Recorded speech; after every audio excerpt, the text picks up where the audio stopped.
Rich Barris continues with us. Rich, tell us about the Florida special election. What's going on there?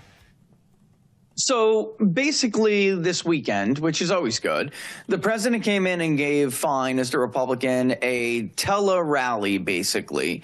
There was an internal poll that was conducted by Fabrizio and Associates. He polls for some of the president's PAC, if I remember correctly. The Wall Street Journal does a jointly conducted poll with them as well, with the Democrat. And he did have the Republican down, and it was all about turnout. However, I mean, Charlie, we have a good gauge on early voting in Florida now. We have absentee ballots and you have in-person voting, and we can see, is it not as big of an advantage as Republicans would like? Sure, but we do have those numbers bipartisanship, and that's something we don't have in Wisconsin. So there's also not a ton of crossover vote in the state of Florida anymore. We just don't see it. We don't see a ton of Republicans, 12, 13, 14% voting for the Democrat or vice versa. So it does look like the Republican is obviously favored there. It's just that, again, because it is an off cycle, it's not going to be the margin that they would like or that the president would get, for instance. I mean, won in this district overwhelmingly. This is a Trump double-digit district. But again, it's Florida, and Florida is difficult to poll. I would point people back to the polls in 2024. I believe we were the only poll that had Trump winning Florida by double digits. Everybody else had him winning by like 4 to 6 points.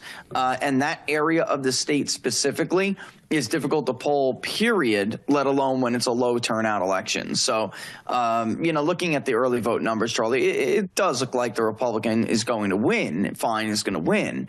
It's just by how much is the question. So, and well, that a fundraising advantage, by the way, as Democrats almost always do.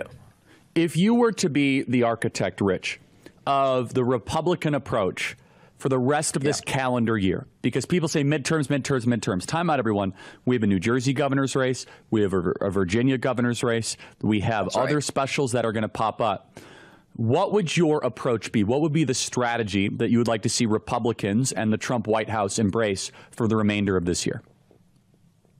All politics is local. I mean, the bottom line is they have to get these people to believe, and they have to stop looking. And I hear this a lot when I talk to consultants.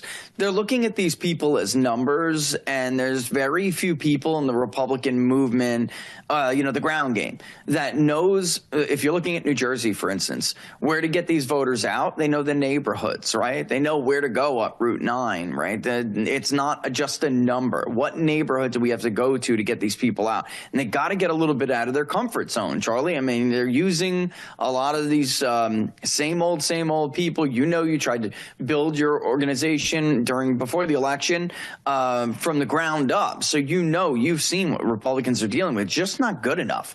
There's an element to the Republican Party, the vote now, the base, that they're not used to. These aren't their people. Right? And they have to start approaching and engaging people who can do this job and get out the vote and be comfortable about these neighborhoods. And that's one of the biggest problems that I see. But bottom line is this has to be tied to Trump, but it can't be forever. This is just the groundwork that you have to lay, because Trump is not going to be around forever, and you're not going to be able to lean on him forever. So you have to convince these people that what Trump believes, his agenda, is what this party is now about. And right now, they don't believe that. They don't. I think that's right. So let me ask you one question. I'm going to also ask Mark Halperin this later in the hour. The Democrats seem to be going all in on an anti-Elon message, even more so than an anti-Trump message. Is there data to support this, and will it work?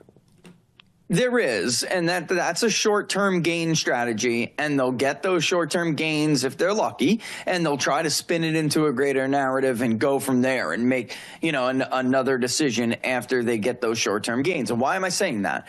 Because Elon is the most unpopular among older voters, among, again, like I said, younger voters who they know are difficult to get out in these elections. He's actually pretty popular, so it's tough to get him with that. It's a stupid long long-term strategy. It is. Because in a way, Trump has made the Republican Party cool again for a lot of these younger people who would never vote for a Republican, until the era of Trump. And they know that, and they're banking on these voters staying home. And if they do, then they can claim, see, he's unpopular with everybody. He's toxic, and maybe even sideline him, convince Republicans to sideline him. But it is a dumb long-term strategy because I don't mean to sound cruel. I just speak in generalities because it's the nature of what I do. That is not a long-term viable plan because those voters that you're relying on now are not going to build your coalition in the future. So 5 years from now, you're going to have a problem. 10 years from now, only you could have a pushback problem. I would have, Rich, is that if they're going to go full populist, asking the question, why don't we just take $100 billion out of Elon's net worth? I'm telling you, the politics of envy is hard to defeat. Just look at the Russian Revolution, the Bolsheviks, and the French. If they lean in on that. For full shows, live and on demand, it's Salem News Channel.